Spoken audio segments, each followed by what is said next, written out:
This is a limestone bust of an unknown woman, believed to be carved in the 18th dynasty in a period known as the New Kingdom. This piece was bought by Edward Eyre in Cairo around 1894. Edward Eyre was one of the founders of the Chicago Field Museum, where this unknown woman has been on display since 1988. Not much is known about this piece. Most ancient Egyptian busts were discovered in tombs. This piece was found out in plain sight, where it most likely was left centuries ago.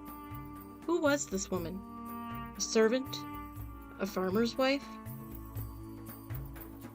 Note the headdress. At first glance, there appears to be heart-shaped symbols. This was not a typical pattern found in ancient Egyptian art. This symbol is more likely to represent agriculture, like pomegranates or radishes. Could she have been a farmer's wife? Note the facial features, particularly the flat modeling of the eyelids and eyebrows, accented by the paints that have been worn over the centuries. There is a piece currently on display at the Cairo Museum that does resemble this style of facial features. This piece is referred to as the lid of the canopic jar that houses the intestines of King Tutankhamun. Note the disfigurement, particularly the nose.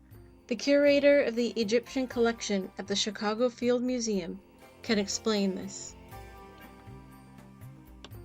See on Egyptian statues, whether they're in exhibits in museums or in Egypt itself, are gone.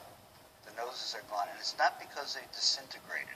It's because they were removed by either early Christians or the Muslims after 640 AD. Remember, if you change the image of an individual, you no longer have an actual image of a human being if you remove the nose. That was the perception at the time.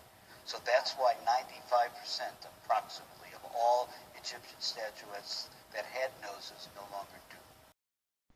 This unknown woman, carved over 3,000 years ago, has recently received a lot of attention since the passing of the pop icon Michael Jackson in 2009, who bears a striking resemblance that cannot be denied.